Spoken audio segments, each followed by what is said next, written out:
Subscribe کیجیے ہمارے channel نور رضا کو اور بیل آئیکن کو پریس کیجیے جس سے آپ کو ہماری نیو ویڈیو کی نوٹیفیکیشن ملتی رہے۔ حالات ایسے کیا پیش آئے کہ یہ کربلا کا واقعہ رونما ہو گیا؟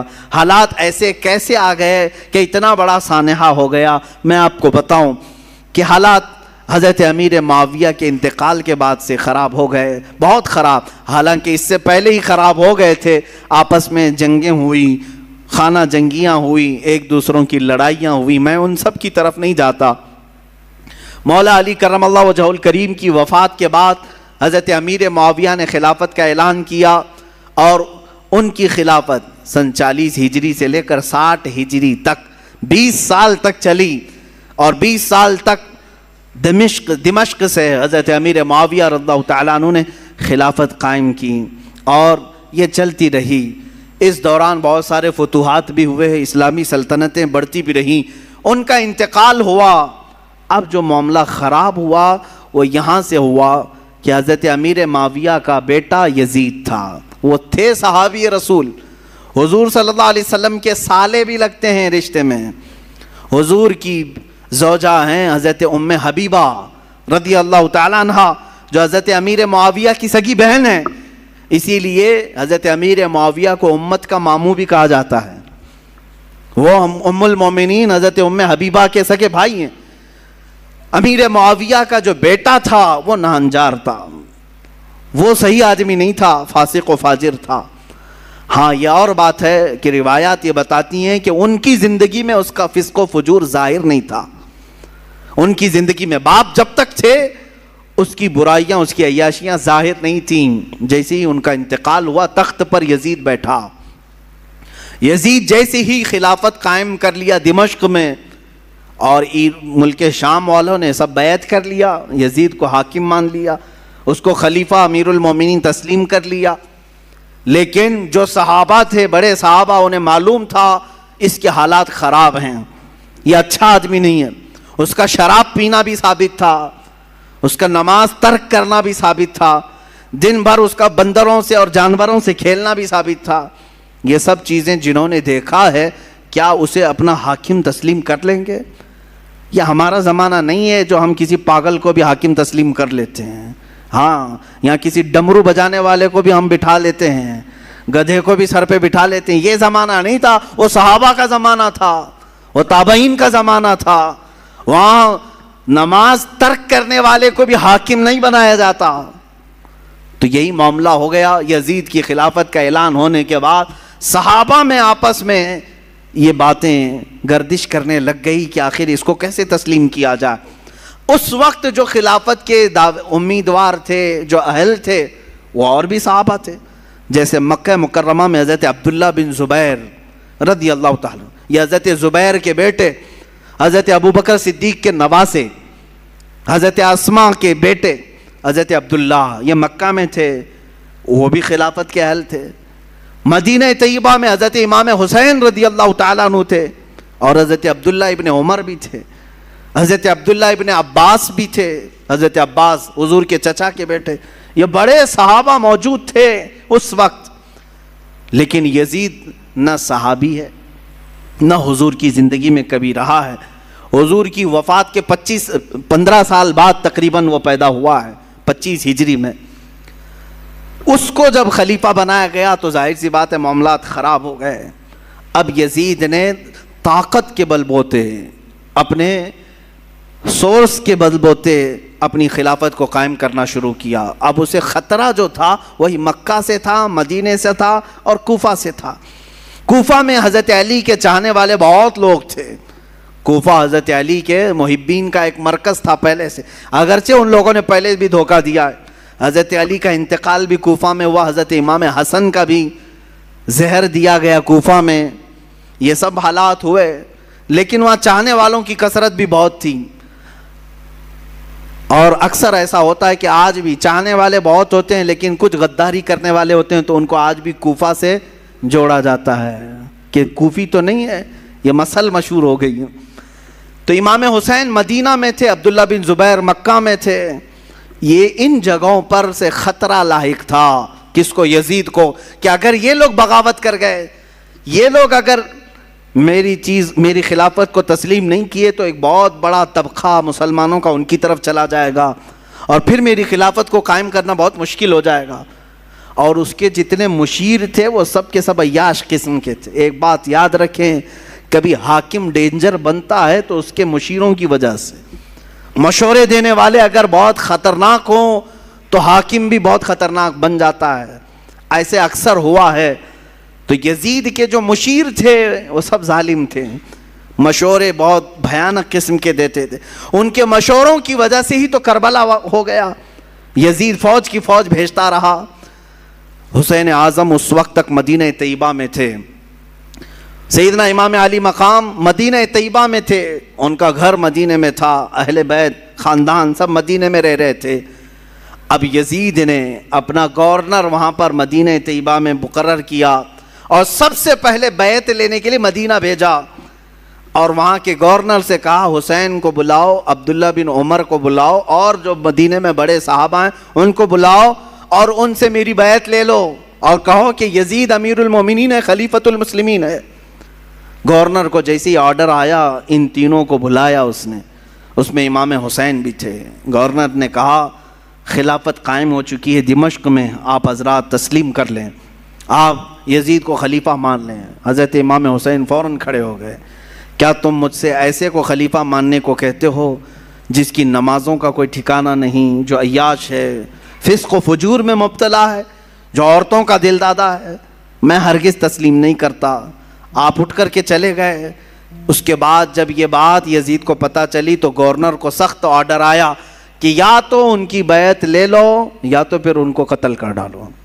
اتنا سخت حکم آیا تو جو گورنر تھا مدینے کا اس نے امام حسین کو بلایا اور کہا میں نہیں چاہتا کہ رسول اللہ کے گھر والوں کے ساتھ میں سختی کروں, اور مجھے میری نوکری کی بھی فکر ہے. میں اگر آپ کے ساتھ سختی کے ساتھ معاملہ نہ کروں تو یزید مجھے مار ڈالے گا, بیچ کا کوئی راستہ نکالیں.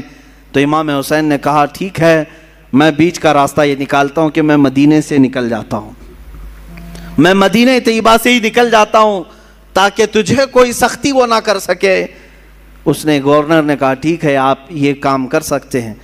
سیدنا امام حسین رات کے وقت اپنے گھر والوں کے پاس آتے ہیں. یہاں سے شروع ہوتی ہے داستان. اپنے گھر والوں سے کہتے ہیں آؤ اب ہمارے لیے مدینہ تنگ ہو گیا ہے, یزید کی سختیاں بڑھتی چلی جائیں گی, اس کے ظلم کی داستانیں اب رقم ہونا شروع ہو چکی ہیں. اپنے گھر والوں سے کہا ہم سب ہجرت کر رہے ہیں مدینہ طیبہ سے. سب نے پوچھا کہاں جا رہے ہیں؟ کہا مکہ مکرمہ جائیں گے, وہاں جا کر کے حرم کعبہ میں رہیں گے. حرم کعبہ میں کوئی جنگ و جدال نہیں کر سکتا, قتل و قتال نہیں کر سکتا, حرم کعبہ میں جا کر رہیں گے. آپ اندازہ کریں رسول پاک نے ہجرت کر کے مکہ کو چھوڑ کر مدینہ آباد کیا. ان کے نواسے کے ساتھ ایسا معاملہ پیش آ رہا ہے کہ انہیں مدینے سے ہجرت کر کے مکہ جانا پڑ رہا ہے.